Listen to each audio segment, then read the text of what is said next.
عاجل. ترامب: امتلاك إيران لسلاح نووي قد يؤدي إلى محو إسرائيل من الخريطة. الرئيس الأمريكي دونالد ترامب أكد أن هذا السلاح النووي يمثل تهديدا كبيرا لإسرائيل. ترامب أوضح أن إيران كانت ستستخدم السلاح النووي ضد دول المنطقة لو امتلكته. هذا التهديد يشمل جميع دول الشرق الأوسط وليس إسرائيل فقط. ترامب أشار إلى أنه كان يفضل التوصل إلى اتفاق مع إيران يمنعها من امتلاك السلاح النووي. الهجوم على إيران أسفر عن تدمير آلاف الصواريخ الموجهة ضد الولايات المتحدة والدول الحليفة. ترامب شدد على أن التدخل كان ضروريا لضمان أمن المنطقة، وأكد أن الولايات المتحدة تتابع أي تحركات لإيران بشكل مستمر. المحللون يقولون إن امتلاك إيران للسلاح النووي كان سيغير موازين القوة في الشرق الأوسط. ترامب يرى أن التحرك الأمريكي استباقي لحماية إسرائيل وحلفاء المنطقة.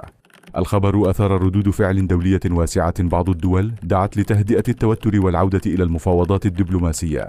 ترامب يختتم تصريحاته بالتأكيد على أن الولايات المتحدة لن تتسامح مع أي تهديد نووي. الأخبار حول الشرق الأوسط مستمرة، وتحديثات جديدة ستصل يوميا. تابعونا لمعرفة آخر التطورات، وأبقوا على اطلاع دائم.